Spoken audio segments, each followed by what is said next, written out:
कोलकाता येथील RG. Car रुग्णालयातील प्रशिक्षणार्थी डॉक्टरवरील बलात्कार व हत्या प्रकरणातील मुख्य आरोपी संजय रॉय याच्या विरोधात केंद्रीय अन्वेषण विभागाने सोमवारी आरोपपत्र दाखल केले। संजय रॉय यानेच तिच्यावर बलात्कार करून तिची हत्या केली असे सीबीआयने आरोपपत्रात स्पष्ट केले।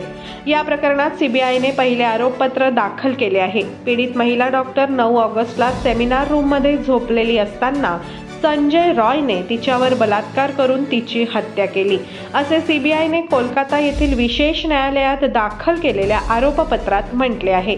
सीबीआयने आरोपपत्रात सामूहिक बलात्काराचा उल्लेख केलेला नाही, त्यामुळे रॉय यांनी एकट्याने हा गुन्हा केल्याचे सूचित केले आहे। कोलकाता पोलिसांनी सीसीटीव्ही फुटेजच्या आधारे 10 ऑगस्टला संजय रॉयला अटक केली। रॉय हा सेमिनार हॉलमध्ये जाताना सीसीटीव्ही फुटेजमध्ये दिसत आहे। कोलकाता उच्च न्यायालयाच्या आदेशानुसार सीबीआयने 14 ऑगस्टला या प्रकरणाचा तपास हाती घेतला।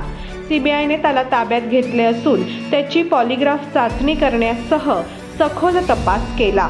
रॉयने नार्को ॲनालिसिसला नकार दिल्यामुळे सीबीआय ही चाचणी करू शकली नाही।